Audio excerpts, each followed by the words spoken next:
ओम श्री गुरुवे नमः। अति मानवों के नाद को सुनना चाहते हैं तो पहले स्वयं के नाद को यानी स्वयं की चेतना की आवाज़ को पहचानना होगा।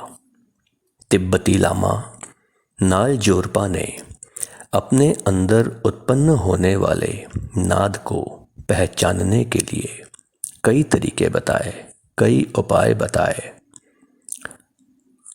लामा नालजोरपा ने बताया, हमारे शरीर के अंदर उत्पन्न होने वाले नाद के जरिए हम अपने शरीर के 5 अंगों की संयुक्त संवेदनशीलता को जागृत करते हैं और इस प्रक्रिया में सिर्फ एक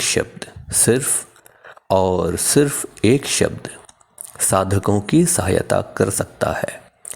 वह शब्द जिसकी गूंज अथवा जिसकी नाद ब्रह्मांड में निरंतर गूंजती रहती है, वह शब्द है ओम। नालजोरपा कहते हैं कि हालांकि ओम का उच्चारण तो करोड़ों करोड़ों लोग करते आ रहे हैं, लेकिन जब साधक ओम का उच्चारण सही तरह से करते हैं तो उनके शरीर के वह 5 अंग गुंजायमान और झंकृत होने लग जाते हैं। जो साधक साधना करते हुए ओम का सटीक और विधिवत उच्चारण करते हैं, लामा नालजोरपा ने बताया कि सबसे पहले उस अंग के बारे में मैं बता रहा हूँ जो ओम के उच्चारण में सबसे पहले प्रयुक्त होता है और जिसमें सबसे पहले झंकार भी उत्पन्न होती है। वह है हमारा स्वर यंत्र। लामा नालजोरपा ने बताया कि जब आप ओम का उच्चारण करें तो जब तक आपका स्वर यंत्र झंकृत ना होने लग जाए तब तक ओम का उच्चारण करते समय आपका ध्यान सिर्फ और सिर्फ अपने स्वर यंत्र पर ही केंद्रित होना चाहिए। कुछ दिनों के सटीक उच्चारण में आप पाएंगे कि ओम के उच्चारण के दौरान आपका स्वर यंत्र फड़कने लगा है। जब ओम के उच्चारण के दौरान और ओम के उच्चारण के बाद और ओम के उच्चारण से पहले आपका स्वर यंत्र फड़कने लग जाए, तब आप समझ जाइए कि आपका स्वर यंत्र झंकृत होने के लिए तैयार होने लगा है।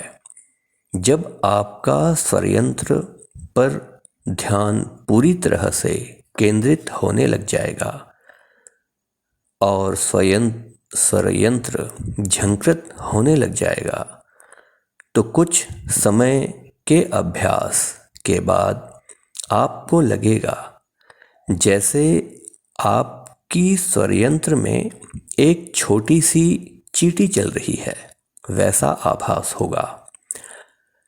अगर आप स्वर यंत्र पर ध्यान केंद्रण के साथ ही सही उच्चारण कर रहे हैं और जैसे जैसे स्वर यंत्र की जागृति बढ़ती जाएगी तो कुछ और अधिक समय के बाद आपको लगेगा कि आपके स्वर यंत्र में चींटियों का गुच्छा चल रहा है। यह उस समय होगा जब आप ओम का उच्चारण कर रहे हों और ओम का उच्चारण पूर्ण करने के बाद भी कुछ समय तक आपके स्वर यंत्र में इस तरह का आभास होता रहेगा। ऐसे समय में साधक को कोशिश या प्रयास करना चाहिए कि वह कम से कम बात करे, सार्थक बात करे और संक्षेप में बात करे। इस तरह से साधक अपने स्वरयंत्र को शक्तिशाली बना पाएगा। साधक जितना कम बात करेंगे और जितने अधिक मात्रा में ओम का उच्चारण करेंगे, आपका स्वरयंत्र उतना अधिक झंकृत होगा और होता चला जाएगा। स्वरयंत्र के बाद जो दूसरे अंग में झंकृत होना की प्रक्रिया शुरू होती है, इसके बारे में चर्चा की जाएगी अगले अध्याय में। ओम श्री गुरुवे नमः।